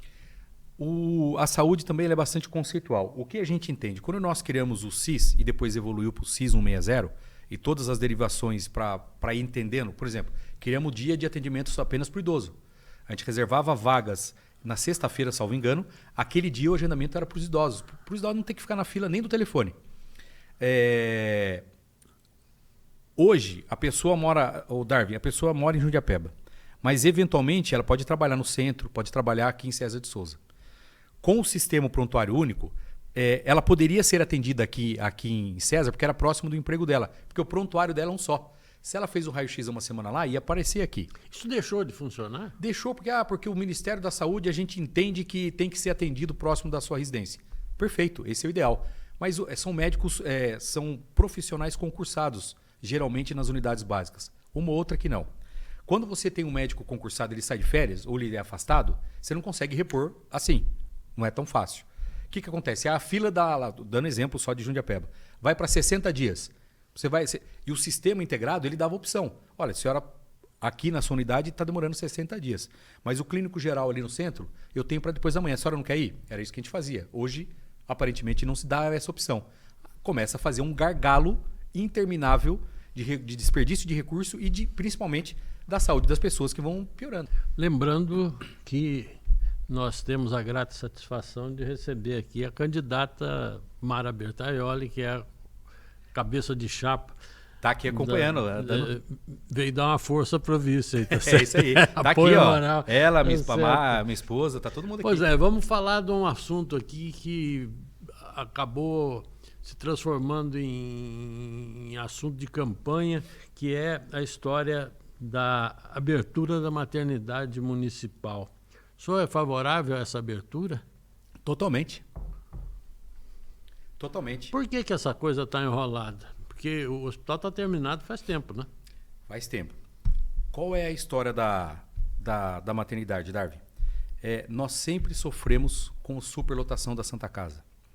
Em 2010, me recordo, perto do Carnaval, estava no gabinete do Bertaioli, chegou uma representante do governo do estado, da Secretaria de Saúde, e falou, Santa Casa de Mogi, e a Santa Casa funcionava muito apartada da cidade, da prefeitura. Estavam fazendo uma reforma que não acabava. Estou fechando por falta de condições de higiene. Você se recorda bem disso. Fechou a maternidade. Aí foi um pandemônio, porque assim, além da humilhação, né, de você... Tudo bem, a gente tinha acabado de entrar na prefeitura. De uma maternidade fechar, apesar que a administração não tinha nada a ver com a prefeitura. Você pegar as suas mulheres, ter que colocar as suas gestantes numa ambulância, 24 horas por dia, e pedir para Suzano, para outras cidades atenderem, foi um choque. Naquele momento, o Bertaioli pediu para eu ir interinamente para dentro da Santa Casa. O Mário Calderaro acabou assumindo a provedoria, a mesa se desfez, foi um pandemônio. E colocamos a ambulância 24 horas para levar as gestantes que chegavam na porta da Santa Casa para ir. Foi a primeira crise. Sempre teve superlotada, sempre teve acréscimo, aumentava o índice de infecção dos bebês. Profissionalizamos, iniciou-se aí um processo de profissionalização da Santa Casa. A Santa Casa começou a alcançar índices positivos de controle de infecção, por exemplo, e mortalidade. E aí sempre com crise de superlotação, Chegou entre o ano 2016 e 2017, o governo de estado validou, né, a gente está muito bem documentado, junto com o DRS1, Diretoria Regional de Saúde, e falou, olha, precisamos ter uma nova maternidade com UTI neonatal na região.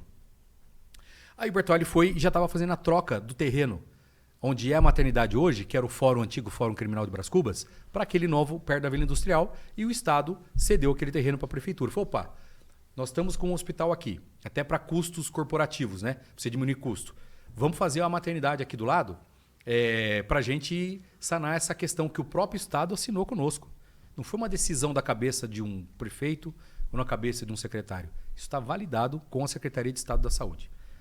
Precisa fazer. Aí Mogi das Cruzes foi atrás. Conseguiu recurso, depois o Marcos Melo licitou e terminou a obra. A pandemia veio, Darwin, falando de números. Mas como disse, saúde não é só números.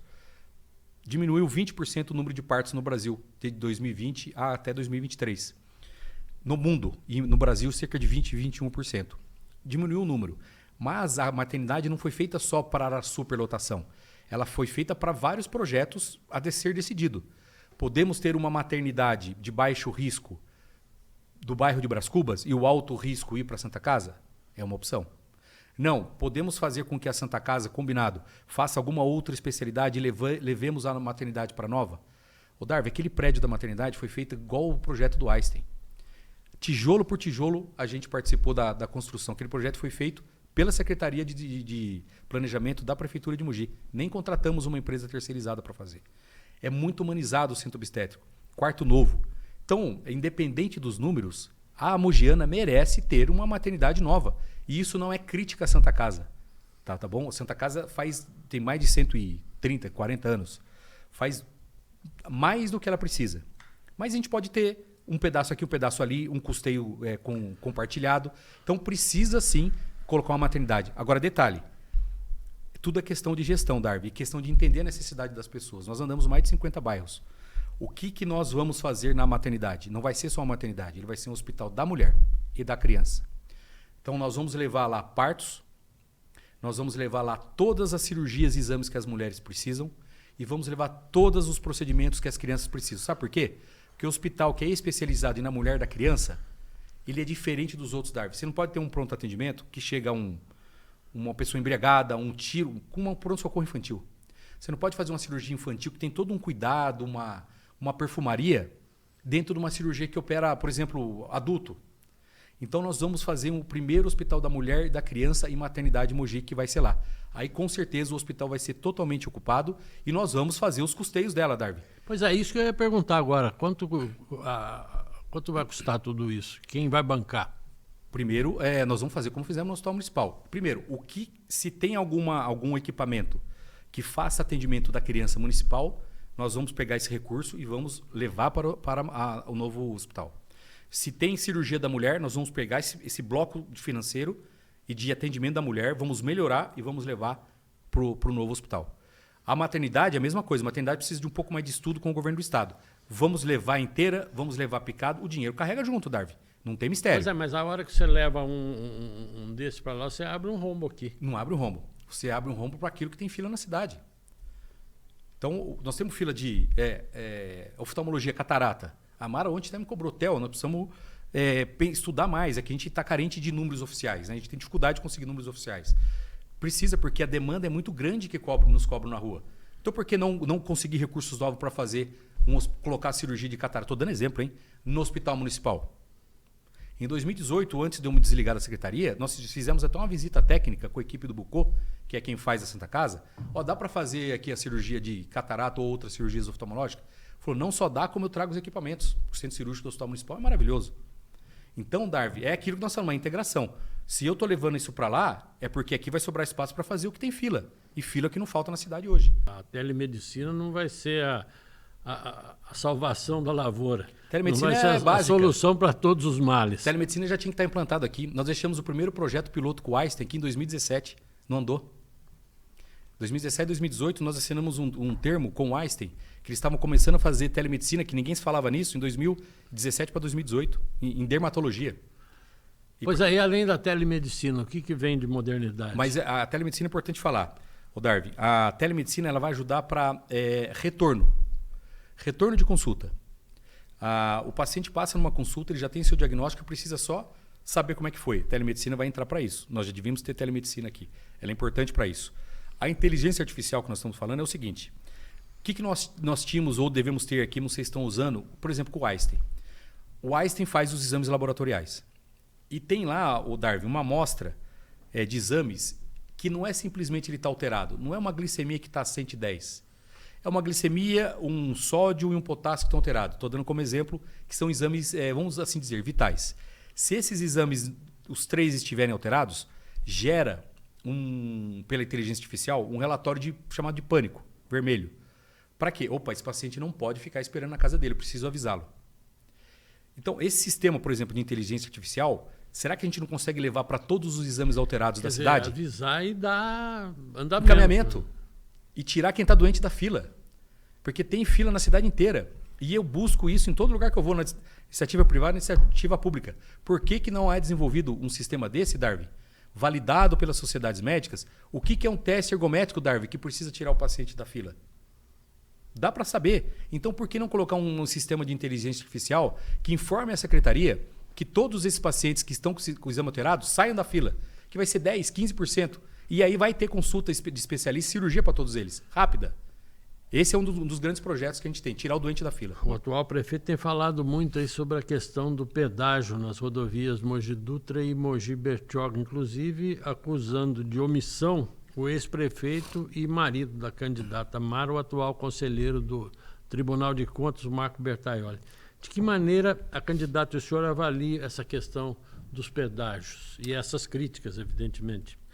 A crítica acho que faz parte desse momento, né, Darwin? Que a gente precisa ler, estudar, né, e ter muita responsabilidade no que fala. Em 2021, eu tive a grato convite de ter assinado no governo do antigo Diário de Mogi, né, no jornal, uma carta de repúdio ao pedágio. Simples, nós sempre fomos totalmente contra o pedágio. O Bertaioli foi totalmente contra o pedágio. A Mara é totalmente contra o pedágio. Obviamente. Agora, quem está com a caneta na mão é o prefeito. Ele tem que assumir a responsabilidade dele de não ter conseguido barrar o pedágio. Ah, mas o deputado Márcio, o deputado André... É uma questão, não é eles. Assim, você está igual o pronto-socorro do Luzia. Quem está com a caneta na mão que tem a força de impedir que venha para a tua cidade. Então, a minha opinião e da Mara é totalmente contra o pedágio. Agora, não passa a responsabilidade para nós que somos candidatos de vir o pedágio para Mogi. É muito fora da normalidade, né? Se responsabilizar. Você está com a caneta na mão. O que fazer para impedir hoje? Que eu saiba, já fizeram até o leilão. Pois é. Se puder entrar na justiça, nós vamos entrar com a justiça. O Partido Liberal vai entrar na justiça contra o pedágio. Se couber ainda aquela retroatividade, aquela ideia do Valdemar de que Mogi que colocou recurso na estrada, que parece que não sei se aplica. Parece que não. Né? Mas não sei. Mas se puder entrar, nós vamos entrar na justiça contra também. Agora, não passa a responsabilidade para nós. A responsabilidade é quem está no governo.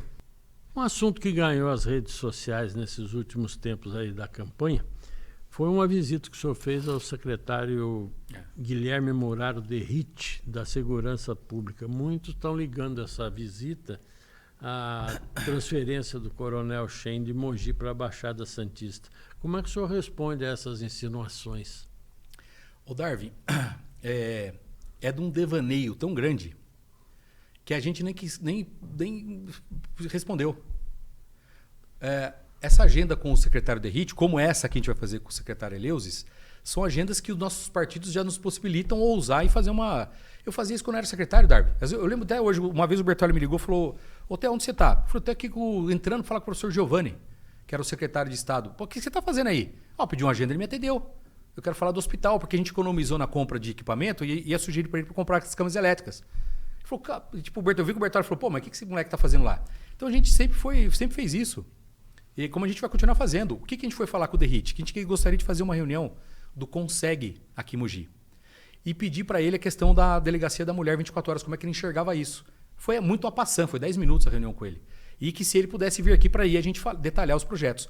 Inclusive, uma das ações que a gente pediu, que a gente sabia que nós tivemos com o delegado seccional, é liberar o concurso para entrada de novos escrivões. Hoje, tomara que... Aí vocês podiam botar a culpa na gente, né? Chegaram, salvo engano, 69 novos profissionais na delegacia seccional, entre investigadores e escrivães. Então, se for uma culpa nossa, é boa. Então, coincidiu de ter ido à reunião. Então, a gente falou: como é que está a recolocação dos profissionais de lá? Chegou hoje, então não vão atribuir isso a nós? Que bom. Nem tocamos no assunto, Darwin. Isso totalmente fora da realidade, é um devaneio absurdo, Darwin. Se eu for no secretário de Estado da Saúde e o diretor do Luzia sair, então foi porque foi pedir a diretora. Darwin, foram 30, aí nós fomos atrás da informação. Essa movimentação parece que era totalmente esperada. Foram 37 movimentações no dia 25 e promoções. E aqui o do Batalhão de Mogi, o coronel, quando se decidiu ser candidato a vice, ele pediu já para ele se afastar, porque não dá para você estar no seu batalhão e ser candidato a vice. Então, eu acredito que foi uma coisa esperada e não tem absolutamente nada a ver, nem de coincidência conosco. Aliás, 3 dias dá para mudar 37 pessoas? Pelo amor de Deus. No seu dia a dia aqui em Mogi das Cruzes, é inevitável ter enfrentado. Aqui a foto aí. Essa foto rodou, hein? É, né? Esse aqui é o Márcio Alvino da O deputado esquerda, federal Márcio Alvino que interviu para nós, o Theo e o Derrite. que fez essa reunião rápida com... Aliás, ele ficou de dar uma resposta para vir aqui na segunda semana de setembro, precisamos cobrar o secretário para falar sobre segurança. Vamos falar da vida do Theo aqui. Os mogianos mais antigos conhecem bem sua família. A família tradicional aqui de Mogi. Mas para quem chegou há pouco tempo na cidade, ou para os mais jovens, quem é o Theo Cusatz? Qual é a origem da sua família? O Darwin, a minha família, ela a origem dela é italiana e grega, né? Que meu avô veio para cá, o pai do meu pai, no começo dos anos Como de 1900. Como é que chamava? Delácio Cusatz. E aí, aqui, ó, isso aqui é na EMEI que eu estudava, Antônio Nassif Saleme. Caramba, aí de cabelo, hein, Darwin? Pois é. O tempo é implacável. Implacável. Já dizia o grande filósofo Orfeu Albuquerque. Orfeu Albuquerque, mandar um abração por Orfeu. Então, o Darwin, enfim, sou nascido aqui, meu pai e minha mãe são nascidos aqui. Estudei aqui em escola pública há muito tempo. Aqui é a UGS, é a EMEI, né? Antônio Nassif Saleme, que eu morei sempre em Brás Cubas, mais de 30 anos. Conheço bem Mogi. E sou um... Aí são meus primos, ó. Nossa Senhora. Aonde você está nesse meio aí? Eu nem sei onde é isso aí. Eu sou aqui dando risada aqui, ó. O da ponta? O do meio? O do meio ali, Isso, Nossa. Vai contando a história aí pra gente. Enquanto isso, a gente Enfim, vai... eu estudei aí na EMEI, depois estudei no Coronel Almeida, muito tempo. Aí o Coronel Almeida começou a ter aquela época de muita greve. Aí estava atrapalhando o meu ensino. Aí meu pai juntou um dinheirinho e me colocou no Poli. Aí estudei um tempo no Poli, depois estudei no São Marcos, enfim, fiz faculdade em Mogi. Aí depois que eu terminei a faculdade de biomedicina, aí eu fui para São Paulo fazer a minha pós-graduação. Aí mais de 20 e poucos anos aí que eu tô trabalhando já na área de biomedicina, mas principalmente na área de gestão. Aí, Darwin, que é a casa do meu avô na Barão de Jaceguai. Esse antiga. Aí é o seu pai? Meu pai e minha mãe. Como é que chama? O Nilson e a Ana. E esse aqui é esse que vos fala? Esse é esse que vos fala aí. Pirralho. Pirralho cabeludo aí, ó. Pois é, mas você foi para São Paulo e se formou em administração hospitalar? Aí eu fiz a biomedicina em Mogi. E aí ontem eu estava falando isso. Ontem eu tive a oportunidade de à noite ir na abertura da primeira turma de biomedicina da UBC, da Universidade de Brás Cubas. Bastante gente lá. E aí me convidaram para falar um pouquinho exatamente da minha carreira. Que a biomedicina é uma formação bem técnica, né? Sim. Ou você faz exame de imagem, ou você faz laboratório, pesquisa e tal. Aí eu falei que eu decidi, esse aqui é meu avô da Barão de Jaceguai. Aqui era minha casa já em Brás Cubas, na Vila Lavínia. Esse aqui é o Felucho? É o Felucho, é esse aí. O Felucho. O Totti falava muito dele. É muito amigo do seu Totti, Aí a gente teve até a grata... o reconhecimento, acho que ele foi um dos primeiros corretores de imóveis de Mogi. O seu Valdemar conta a história, o boy conta que o seu Valdemar às vezes ia desapropriar um terreno e ele chamava meu avô. Falava assim, quanto mede aí o terreno? Quanto você acha que vale? Vale tanto. Aí ele esperava o dono dar o valor. O do meu avô era sempre menor para a prefeitura economizar. Ele só comprava no valor que o meu avô dava. Então ele tinha lá as métricas dele. Então, Darwin, ele já faleceu? Já faz bons anos já, faz uns bons anos já. Faleceu com 90 anos. Pois é. Vamos contando aí. Já faz 20. Aí, Darwin, eu tinha a opção de fazer ou a área técnica, quer dizer, me formar em imagem, ressonância, tomografia. Aí eu vi um curso de administração em saúde. Um curso que ganhava uma bolsa por 2 anos, mas tinha uma prova, um concurso da Fundap, do governo do estado. Tinha 4 vagas. 4 vagas para médicos e 4 vagas... Esse foi o meu primeiro hospital que eu trabalhei, Campo Limpo, na zona sul de São Paulo. Aí eu tinha acabado de fazer minha pós-graduação. Aí, Darwin, é um hospital grande, 300 leitos. Fui fazer administração em saúde. Só que era período integral. Então eu ficava o dia inteiro no HC de São Paulo, que é o Hospital das Clínicas da Faculdade de Medicina da USP.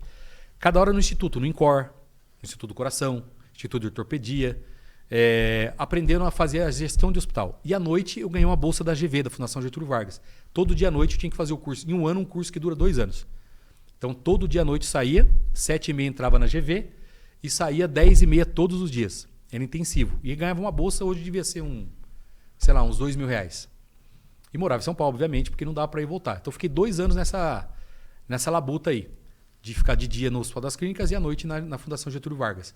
Depois daí eu já comecei a trabalhar no Hospital do Campo Limpo. Aí... Como é que foi a entrada na prefeitura?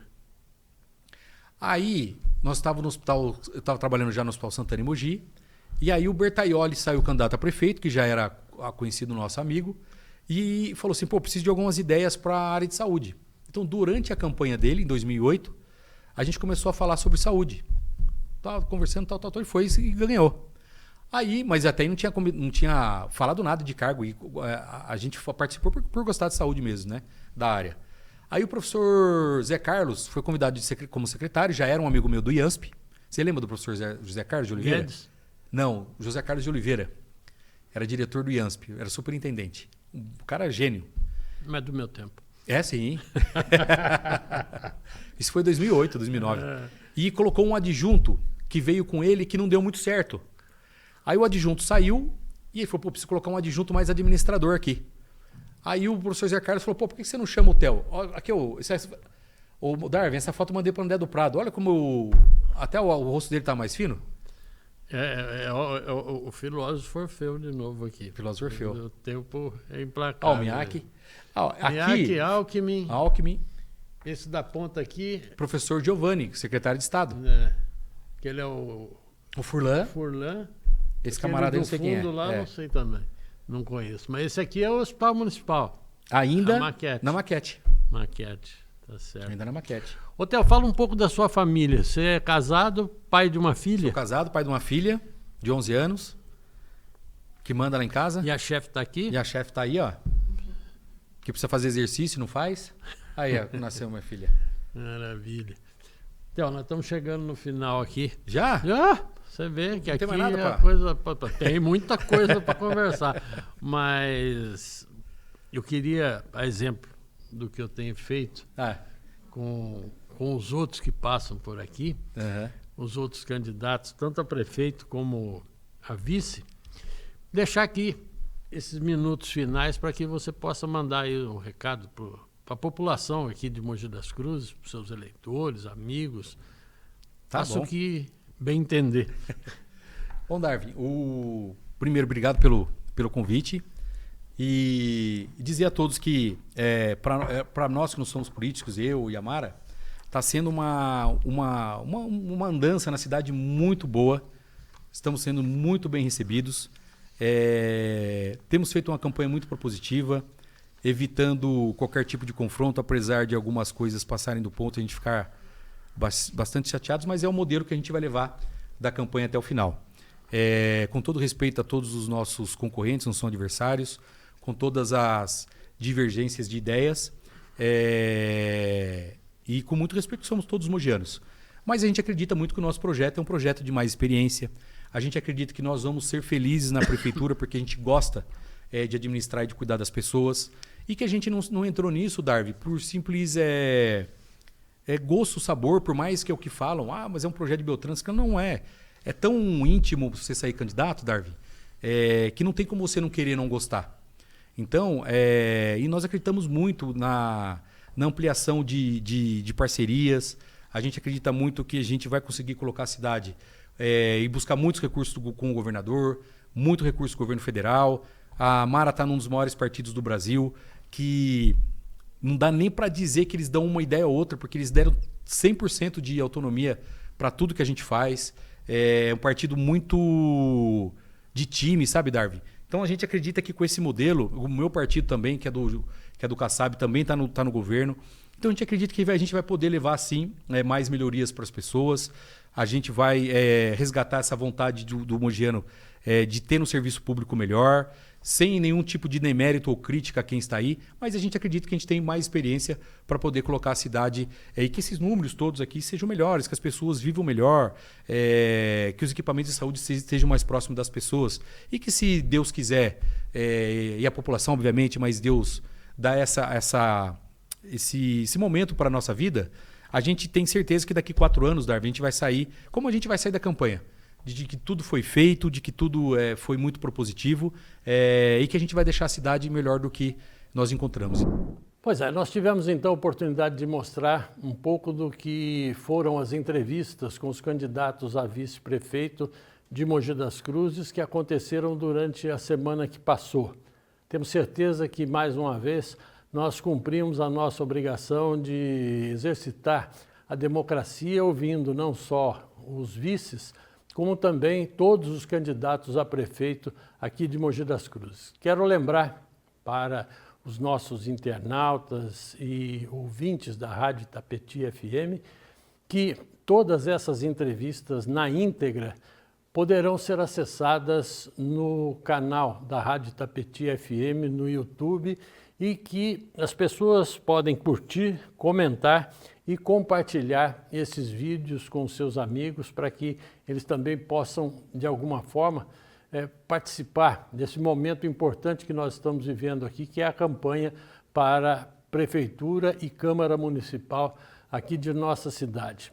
Quero também agradecer a todos aqueles que nos acompanharam e dizer que nossos comentários e outras informações podem ser acessadas também pelo Instagram e pelo Facebook na página do DVCast, no canal do DVCast, nesses dois importantes meios de comunicação. Eu quero aqui agradecer mais uma vez a todos que estiveram conosco durante essa reapresentação dos melhores momentos dos candidatos a vice. E eu quero agradecer também a parceria da Revista A, que está de volta agora em formato digital e trazendo nessa sua nova fase uma ampla reportagem sobre os candidatos que passaram aqui pelo DVCast, candidatos a prefeito aqui de nossa cidade. Quero agradecer também a parceria com a Vanguarda Alto Tietê,